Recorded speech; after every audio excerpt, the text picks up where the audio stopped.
Sì, perché guarda, sto tutto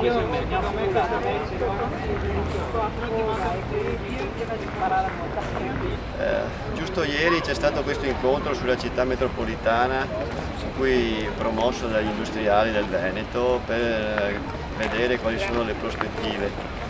Ma a me pare che ci sia un po' una discrasia in tutto questo discorso della città metropolitana e dello sviluppo, questo ipotetico sviluppo, perché si parla ancora di manifattura, si parla di creatività del modello veneto, ma ormai siamo in una situazione di forza e concorrenza internazionale. Noi dobbiamo puntare a delle politiche virtuose che nell'agenda proprio non ci sono. Parliamo di energia, parliamo di economia circolare, di materie prime e secondarie, tutti temi che all'ordine del giorno non ci sono.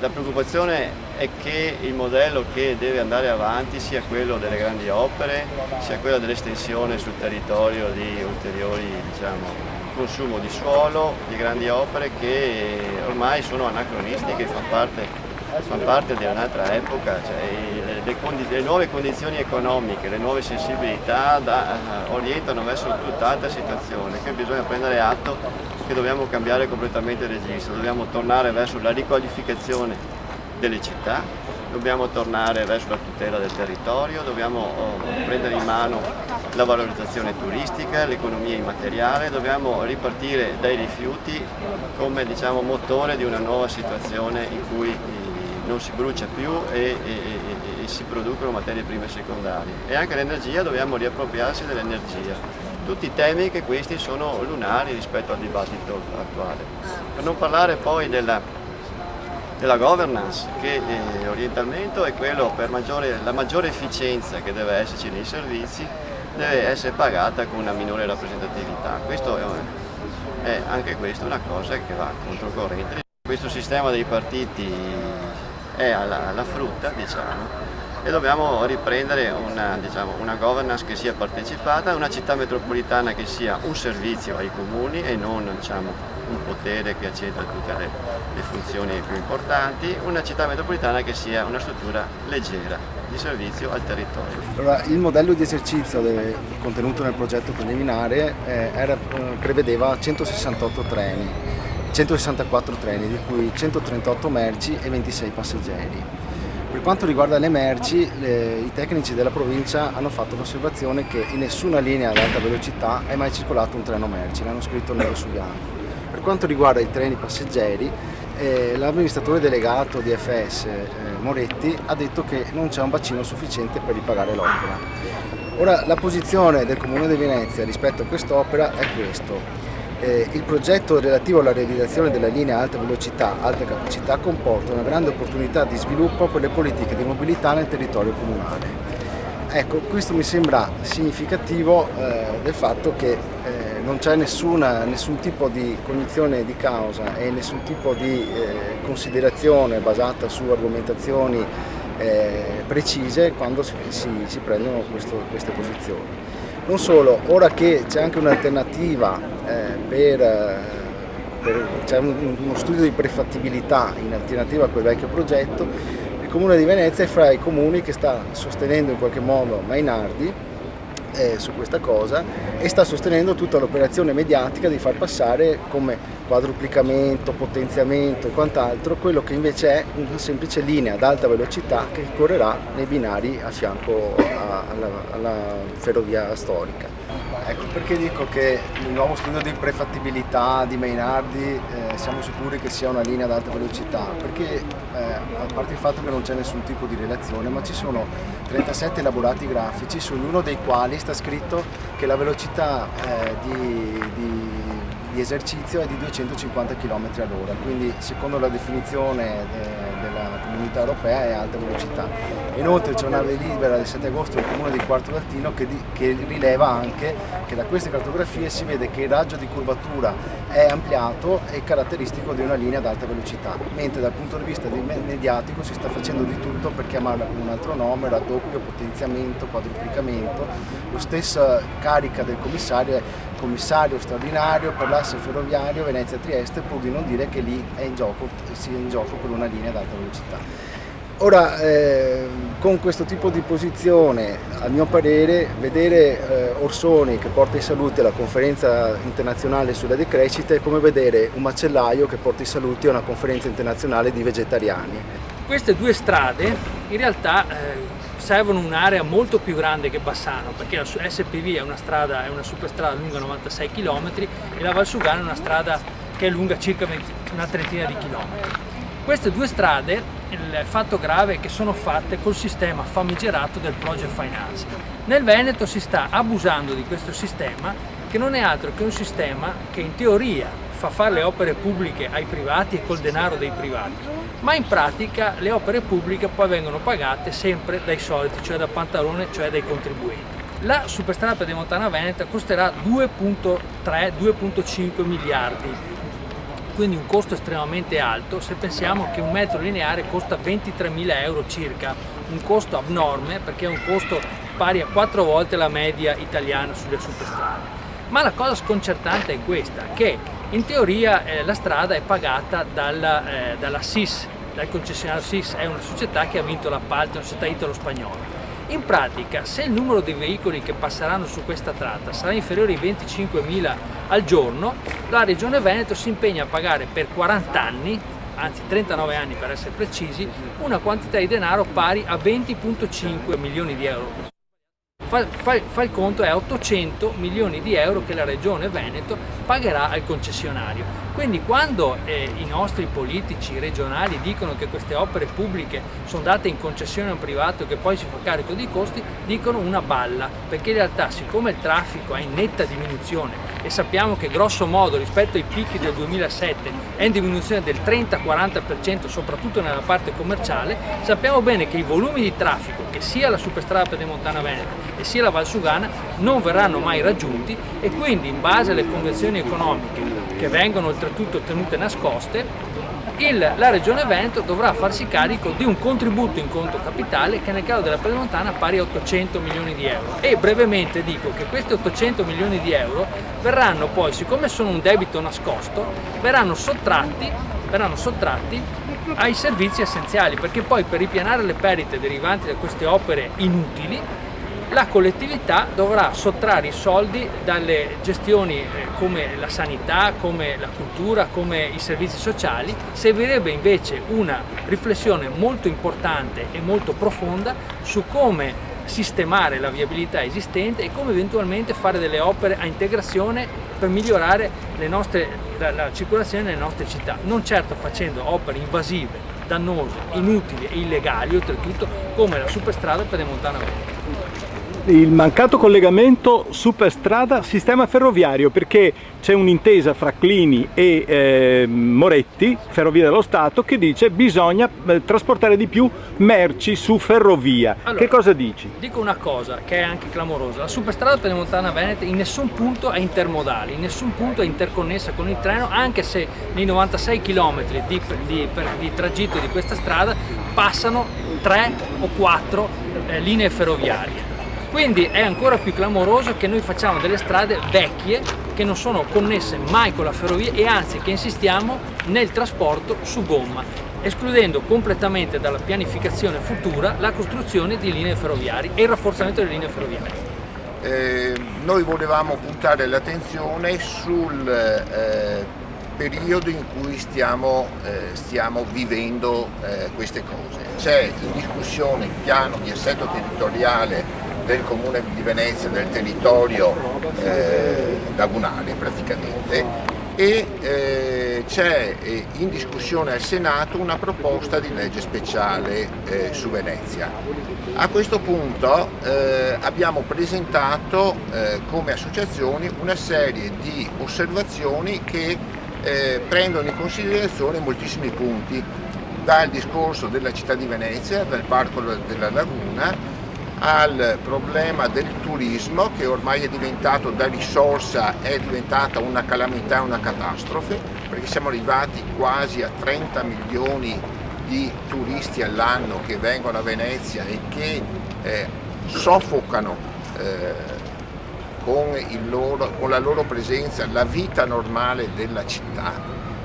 Il problema delle grandi navi, che è collegato anche questo con il turismo, che sta aumentando sempre di più con conseguenze diciamo catastrofiche per la città e per i cittadini, perché sta distruggendo la città con l'enorme diciamo movimento d'acqua che causano queste grandi navi e che creano dei problemi grossissimi ai fondali e alle rive cittadine, ma anche il problema dell'inquinamento, che crea dei grossi problemi, e abbiamo diciamo, trovato in rete degli studi dell'Ente di protezione ambientale degli Stati Uniti e della Comunità Europea, dove si parla di centinaia, migliaia di morti, si parla di 60.000 morti ogni anno nel mondo per i problemi dell'inquinamento causato dal traffico marittimo. Noi abbiamo questi passaggi all'interno della città, attraversano tutta la città per andare in marittimo.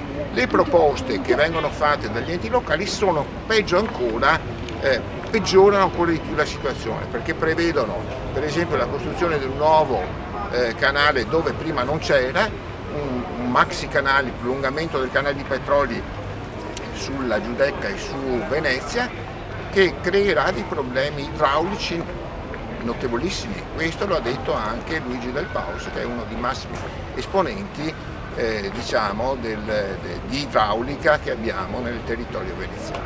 Poi c'è il problema di Porto Marghera e della sua riconversione. Porto Marghera sta diciamo, spegnendosi.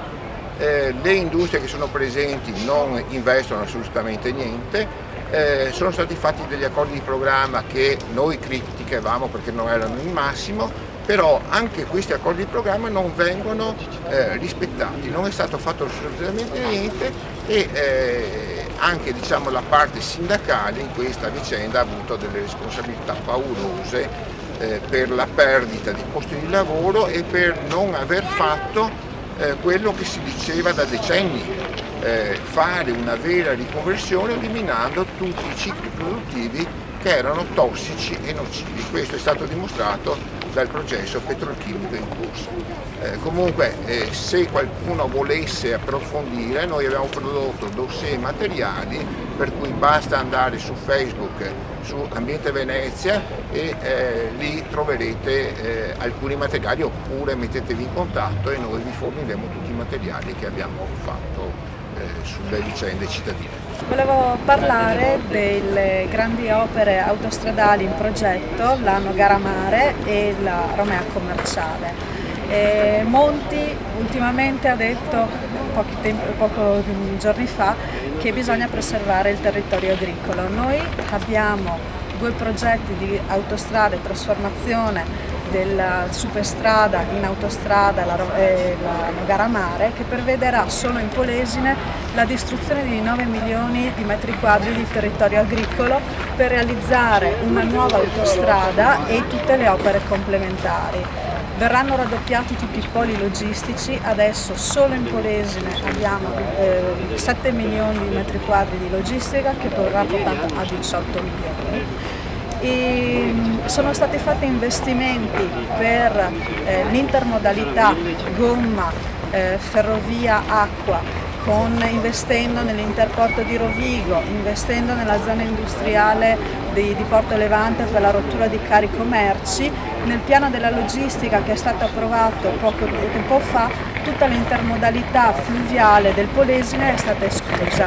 Noi abbiamo delle vie d'acqua che sono naturali, l'Adige, il Po e tutta la rete del canale Fissero, Tartalo, Canal Bianco, che potrebbe trasportare le merci a Mantova. Tutto questo non esiste. Dicono una cosa e ne fanno un'altra, lo stesso per la Romea Commerciale, che da Ravenna alla Laguna di Venezia corre parallela, sarà una nuova strada che correrà parallela all'autostrada 13 e all'attuale Romea, attraversando le valli di Comacchio, la Laguna Veneziana, la Riviera del Brenta, distruggendo zone che sono di interesse comunitario. Quando si potrebbero aumentare e creare la terza corsia nell'autostrada e creare il collegamento tra Ferrara e Ravenna, che manca per avere quindi una continuità nelle autostrade già esistenti. dicono una cosa e ne fanno un'altra.